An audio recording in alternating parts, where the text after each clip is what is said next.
morning, good afternoon. Welcome to the mess of the garden.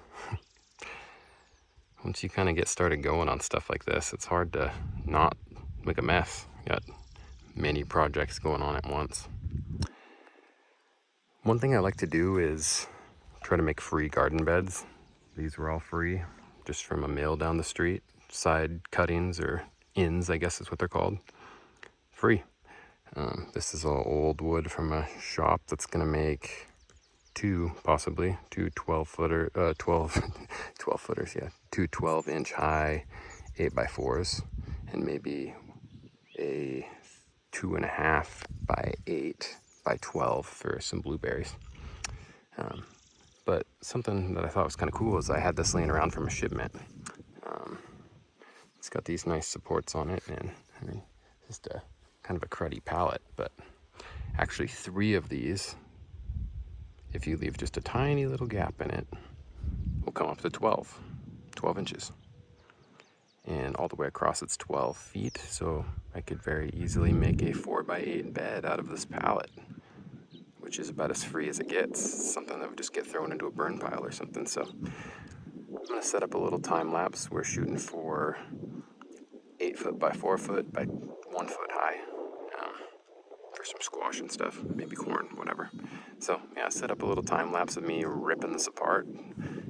Gotta get it off of these, get it laid out, get the nails out of it, cut it to size, and then put it together, and I'll chime back in from time to time. But yeah, this will be a good, see how easy it is to make a quick raised bed.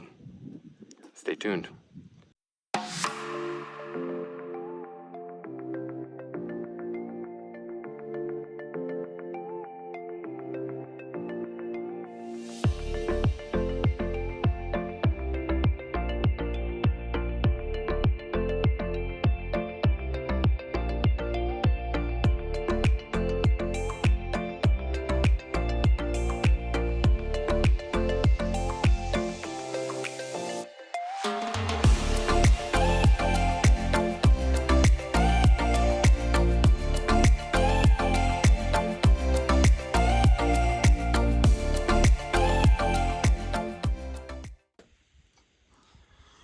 All right, here we are at part 2. That was a little more fun than I expected there.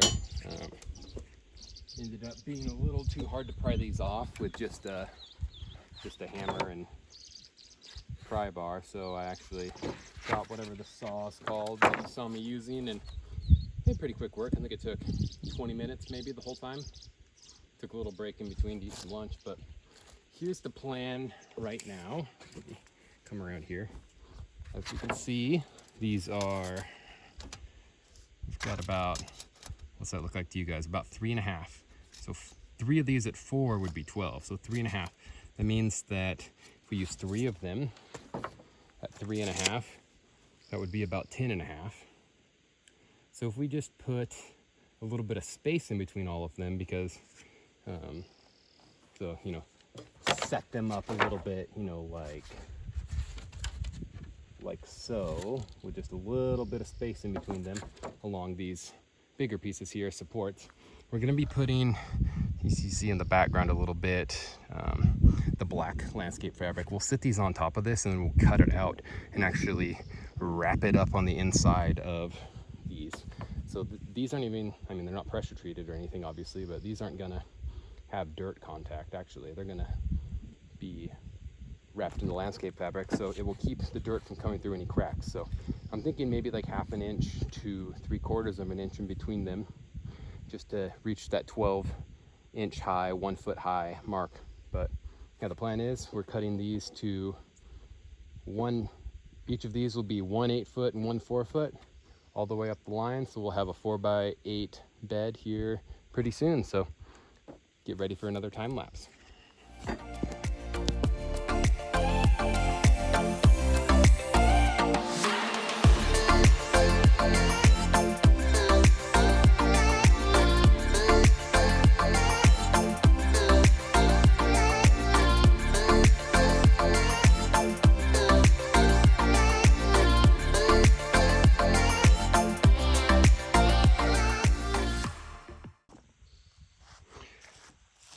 right, well here we are at the spot. Show you a little bit of what I'm planning and maybe get one spot drilled in and then move back to a time lapse. It's pretty straightforward. What I've got is I'm gonna pre-drill the holes because these are pretty crackable pieces of wood. I've got 2-inch exterior grade screws and I've got 1 1/4 inch. Figured maybe the smallest one I might even try to drill all the way into the side once it's together and drill this into that. We'll see how that goes. Yeah, there might be enough support on just these, but the plan is to drill through these and drill into those and drill them together with the longer ones so that they're more secure. Yeah, so the plan is to have the 4 foot on the inside, so it'll actually be a little more than 4 foot.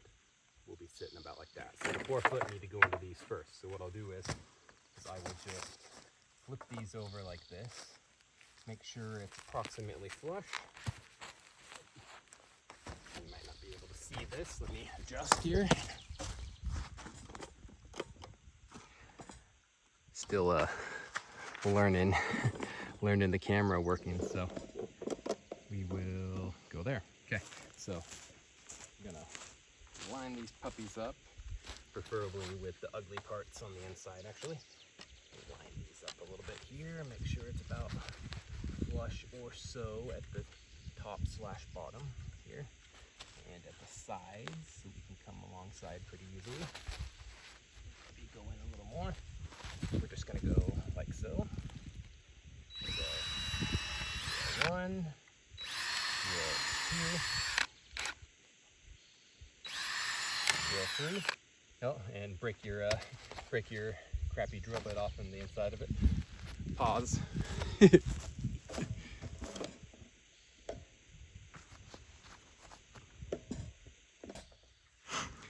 All right, sorry for that quick intermission. It's kind of what you get when you like to use a drill bit set that you found just kind of laying around from who knows when. Found it here, it was never mine, so who knows, this could have been, 20, 30 years old. But anyway, back to the drilling. Drilled some pilot holes on that one. Drill some pilot holes on this one. Make sure we're about level. Always remember, this is a garden bed. You don't have to be perfect on a garden bed. If it'll hold, if it's stable enough and together enough to hold dirt, you're good. This one's already got some splitting on it.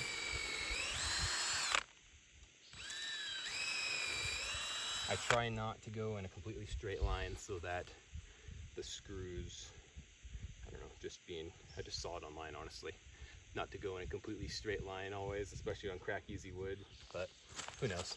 So, take these, take this, impact driver probably will split it, but that's all right. Can split a little.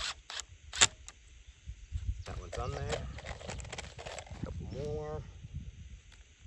Use the trusty screw holder, aka the mouth. There we go, and one more here. There we go. Not too hard. Flip over here to the other side. We'll reline this up a little here.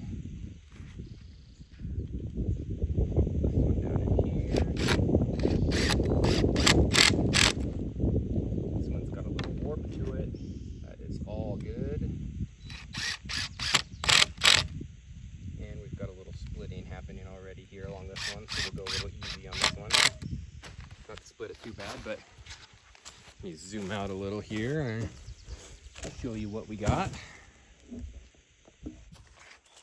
Here's about what we got. I mean, it's got a little splitting, but this is gonna work fine for a garden bed, honestly. So the next one's gonna go with about a 1/2 inch of space right here, like so. I'll zoom back in and show you. Zoom back in and show you here. So we will go like approximately so. Something about like that. Maybe even a little hair more. Like that. And the last one will go like so. Like so. That's what we're looking at. So let's pan to a time lapse here. I'll get this thing done and show you the final result.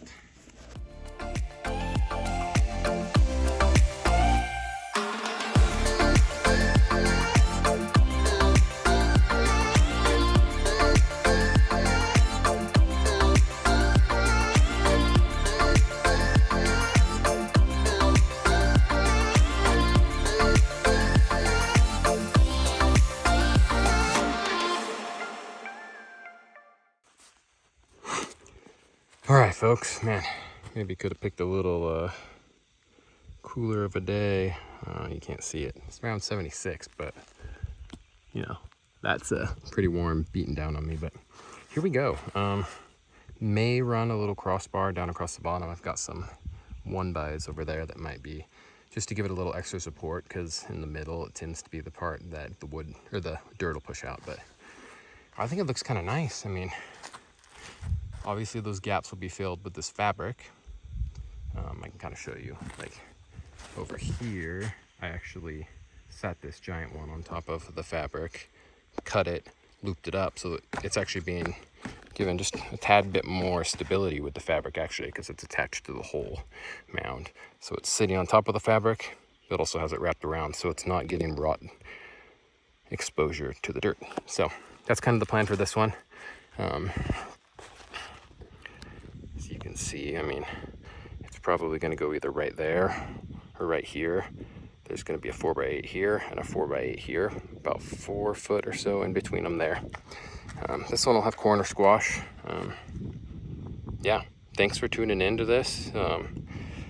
Hopefully it was helpful and informative, that you can kind of make stuff out of whatever you have laying around. I mean, I spent enough on this stupid fence and dirt and fabric to have to pay for wood for garden beds. So, you know, if you've got old pallets laying around, maybe you can piece together some, you know, some 4x4 beds, or even if you're lucky like me and have a 12-foot pallet randomly laying around, you can make a cool bed like this. Or even if you have, you know, an old friend that has a mill, you can use his ends.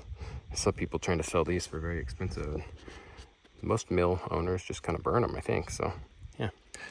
Well, thanks for tuning into the Counselor's Garden. Hope you have a great week and take care.